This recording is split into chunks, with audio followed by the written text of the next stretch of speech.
ప్రేక్షకులందరికీ నమస్కారం. ఈరోజు మన స్టూడియోలో ప్రముఖ జ్యోతిష్య వాస్తు నిపుణులు లలితాదేవి ఉపాసకులు బ్రహ్మశ్రీ నానాజీ పట్నాయక్ గారు ఉన్నారు. గురువుగారితో మాట్లాడేద్దాం. నమస్కారం గురువుగారు. శ్రీమాత్రే నమః. గురుగారు, జూలై మాసంలో మకర రాశి వారికి ఓవరాల్గా ఎలాంటి ఫలితాలు ఉండబోతున్నాయి? పాజిటివ్గా ఉంటుందంటారా, నెగిటివ్గా ఉంటుందంటారా? ఎలాంటి జాగ్రత్తలు తీసుకోవాలి? మకరం వారికి కనుక చూసుకుంటే ఫస్ట్ ఆఫ్ ఆల్ వీళ్ళకి ఏలినాడు శని అయిపోయింది, మూడులో ఉన్నాడు శని. ఈ మూడులో ఉండే శని ఏమిటంటే శుక్రుడిని చూస్తున్నందుకు కళారంగాల్లో ఉండేటువంటి వారికి, art background, medical background, fashion background వాళ్ళకి కొత్త అవకాశాలు వస్తాయి. అలాగే మూడులో ఉన్నప్పుడు ఏంటంటే సర్వసాధారణంగా గృహానికి వ్యయస్థానంలో ఉన్నాడు కాబట్టి లగ్నాధిపతి వెళ్ళి ఉన్న ప్రదేశం మారడము, ఇటువంటి ఫలితాలు ఉంటాయి. కలిసి వస్తుందంటారా? స్థానం కలిసి వస్తుందని చెప్పుకోవచ్చు. కాకపోతే ఎవరికైనా మీరు మనీ ఇచ్చేటప్పుడు ఏదైనా భూమికి ముఖ్యంగా ధనం ఇచ్చే విషయంలో కొంచెం జాగ్రత్తగా ఉండాలండి. ఎందుకంటే ఇక్కడ 4వ అధిపతి ల్యాండ్ కారకుడు వెళ్ళి అష్టమంలో కూర్చున్నాడు. అందుకని పూర్వీకుల ఆస్తులు ఉంటాయి, తాతగారి ఆస్తికి సంబంధించినటువంటి విషయంలో తొందరపాటు నిర్ణయం అనేటువంటిది అస్సలు పనికిరాదు. ఇది మెయిన్గా చూసుకోవాలి.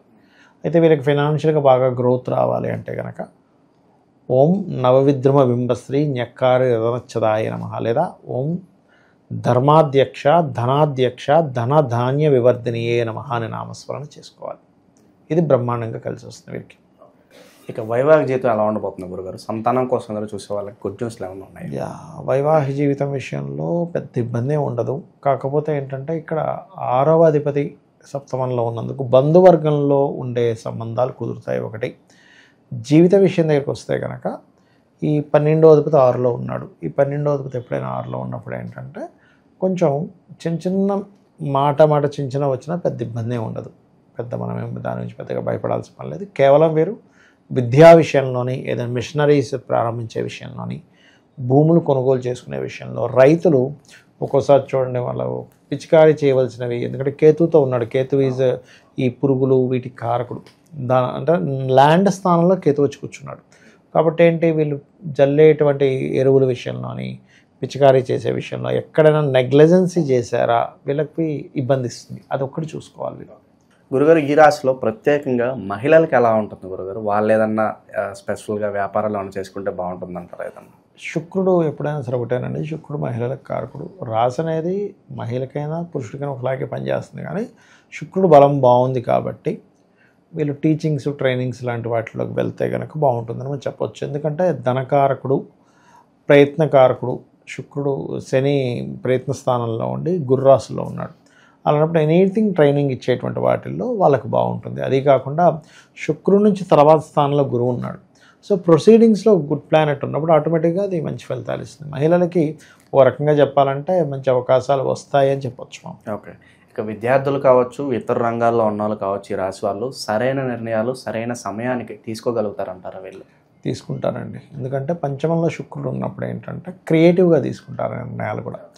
ఇప్పుడు కొంతమందికి చూడండి, అయ్యో నాకు ఆలోచన తట్టట్లేదు కానీ ఆ రోజు భలే ఆలోచన వచ్చింది అంటూ ఉంటాం. అంటే ఏమిటి, పంచమంలో ఉండేటువంటి గ్రహము అనుకూలిస్తేనే మనకు సరైన నిర్ణయాలు వస్తాయి.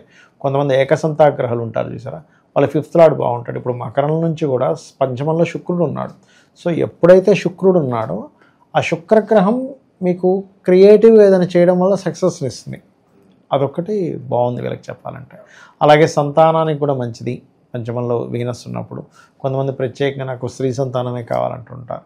అటువంటి వాటికి కూడా మంచిదని చెప్పుకోవచ్చు మనం ఇక్కడ. ఓకే. ఇక వీళ్ళ ఆర్థిక స్థితిగతులు ఎలా ఉండబోతున్నాయి గురుగారు?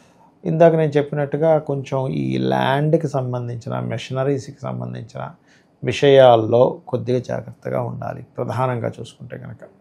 అధికంగా ఎక్కువగా ఖర్చులు అయ్యే అవకాశం కనిపిస్తుంది గురుగారు? అధికంగా ఖర్చులంటే 12వ స్థానాధిపతి 6లో ఉన్నందుకు అప్పు చేసి ఎవరికైనా ఇవ్వాలనే థాట్స్ ఇట్లాంటివి ఉంటుంటే కొంచెం జాగ్రత్తగా ఉండాలి. సో అది ఇచ్చినా కూడా రికవర్ అయ్యే ఛాన్సెస్ చాలా తక్కువ కనిపిస్తుంది అంటారు. అవునండి. ఓకే. ఇక ఆరోగ్యపరంగా ఏమైనా జాగ్రత్తలు తీసుకోవాల్సిన అవసరం ఉందా గురుగారు? ఆరోగ్యపరమైనటువంటి విషయాల్లో కొలెస్ట్రాల్ పెరుగుతుంది చూసారు కొంతమందికి, అటువంటి వారు కొంత జాగ్రత్తగా ఉండడము.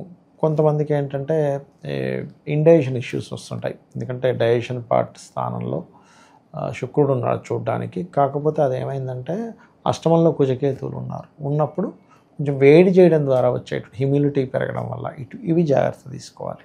ఈ టైంలో విదేశాలకు వెళ్తే కనుక అక్కడే ఎక్కువగా స్థిరపడే అవకాశాలు ఎంతవరకు కనిపిస్తుంది?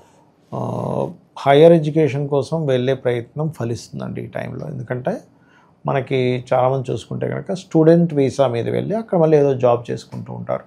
దానికి మనం రెండవ స్థానం రాహు కనెక్టివిటీ కనుక వచ్చింది అనుకోండి, ఇప్పుడు వచ్చింది ఆల్రెడీ 2లోకి రాహు మారాడు మన జూన్ నుంచి కూడా చూసుకున్నట్లయితే దానివల్ల ఏమవుతుందంటే వీళ్ళు ఏదైతే విదేశాలకు వెళ్ళి ధనం సంపాదించాలి, అక్కడ ఏదైనా ఎడ్యుకేషన్ చేయాలనుకునేటువంటి వారికి హైయర్ ఎడ్యుకేషన్ పనికి వస్తుంది. కానీ కొన్ని ఆటంకాలు కూడా వస్తాయి. ఎందుకంటే 4వ అధిపతి కుజుడు కేతువుతో ఉన్నాడుగా, కొన్ని ఆటంకాలు ఏర్పడడం, కొన్ని ల్యాబ్స్లో ఇప్పుడు ఒక చదువుకోవడానికి వెళ్ళినప్పుడు అక్కడ కొన్ని ల్యాబ్స్లో చేసే కొన్ని ప్రయోగాలు అవన్నీ ఉంటాయి. అటువంటి విషయాల్లో కొంత స్ట్రెస్ అవుతారు. బట్ వీళ్ళు బయటికి వెళ్ళాలనే ప్రయత్నం మాత్రం ఫలిస్తుంది. గురుగారు, అయితే ఏనాడు శని దశ అయిపోయింది. సాధారణంగా అయిపోయిన తర్వాత ఎంతో కొంత రిలీఫ్ వస్తుందని అంటూ ఉంటారు.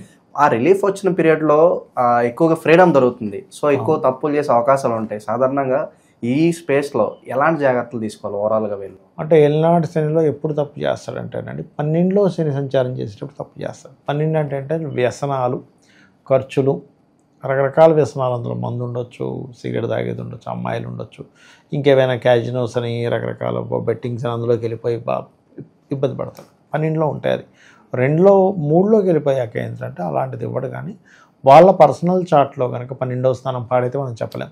బట్ గోచార శని 3లో ఉన్నప్పుడు అలాంటి తప్పిదాలు చేయనివ్వడు. ఎంతసేపు నేను వర్క్లో ముందుకు వెళ్ళాలనే థాట్ ఎక్కువ ఇస్తాడు అక్కడ.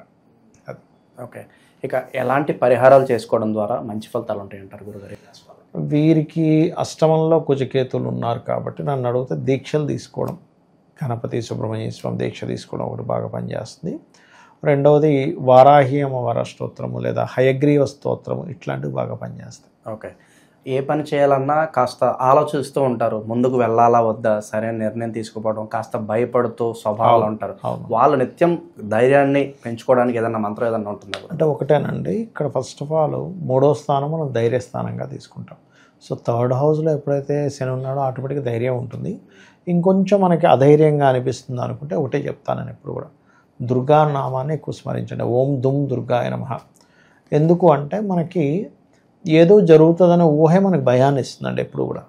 అసలు ఏమీ జరగదు, ఊరికే భయపడుతుంటాం, ఏమైపోద్దాం, అదేమవుద్దాం, వాళ్ళు క్వశ్చన్ చేస్తారేమో, వీళ్ళు ఏదో అంటారేమో. అవన్నీ ఎందుకంటే ఒక మాయ మనల్ని కమ్ముతున్న ఆలోచన విధానాన్ని. మాయని తొలగించే శక్తి దుర్గా అమ్మవారికి ఉంటుంది. అందుకని ఓం దుమ్ దుర్గాయ నమః చేసుకున్నట్లయితే బాగుంటుంది. దాంతోపాటు లలితా సహస్రనామాల్లో ఓం కనకాంగద కేయూర కమనీయ భుజాన్వితాయే నమః అద్భుతమైనటువంటి ధైర్య సహస్రాలు వస్తాయి. ఓవరాల్గా మకర రాశి వాళ్ళకి ఈ నెల ఎలా ఉండబోతుందో మీ మాటలో చాలా బాగా వివరించారు. ధన్యవాదాలు. శ్రీమాత్రే నమః.